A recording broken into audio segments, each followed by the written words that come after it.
আশিস দাদা, টুঙ্গিপাড়া উপজেলার গোপালপুর ইউনিয়নের সম্মানিত সভাপতি মারা গেছে। এই উপলক্ষে আপনার মুখে দুটো কথা টুঙ্গিপাড়া নিউজের পক্ষ থেকে শুনতে চাই। অনেক ধন্যবাদ।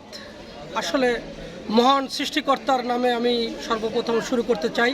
সর্বপ্রথম পরমপিতা পরমেশ্বরের কাছে তার আত্মার শান্তি কামনা করছি এবং তাকে যেন ভগবান শ্রীকৃষ্ণ মহান সৃষ্টিকর্তা তাকে যেন স্বর্গবাসী করে।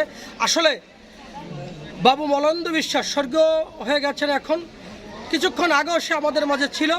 এই মলন্দ বিশ্বাসের যথেষ্ট অবদান আছে, যিনি টুঙ্গিপাড়া উপজেলা আওয়ামী লীগের এবং গোপালপুর ইউনিয়ন আওয়ামী লীগের সাথে অনেক দিন ধরে সম্পৃক্ততায় ছিলেন এবং গোপালপুর ইউনিয়ন আওয়ামী লীগকে নিজের ছেলের মতো সংগঠনটিকে লালন পালন করেছেন। মলন্দ বিশ্বাস ছিলেন একজন সৎ প্রাণবন্ত একজন মানুষ। উনি আমাদের মাঝে নেই।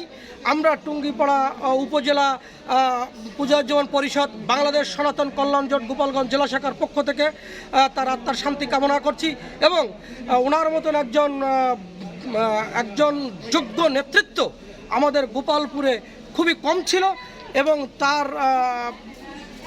তার আত্মার শান্তি আমি কামনা করছি। এবং মলন্দ বিশ্বাস যদি ইহ জগতে কারো কাছে কোনো অপরাধ, কোনো খারাপ, কোনো কাউকে কষ্ট দিয়ে থাকে, কারো হৃদয়ে ব্যথা দিয়ে থাকে, সকলের কাছে আমি একজন সাধারণ মানুষ হিসাবে, গোপালপুর ইউনিয়নের সন্তান হিসাবে, তার নাতি ভাই হিসাবে সকলের কাছে ক্ষমা প্রার্থনা চাচ্ছি এবং সে যেন স্বর্গবাসী হয়। সবাই তার জন্য আশীর্বাদ করবেন। ভগবান তার আত্মাকে তার চরণে রাখুক, এই বলে আমি আমার সংক্ষিপ্ত বক্তব্য এখানে শেষ করছি। ধন্যবাদ। জয় বাংলা, জয় বঙ্গবন্ধু।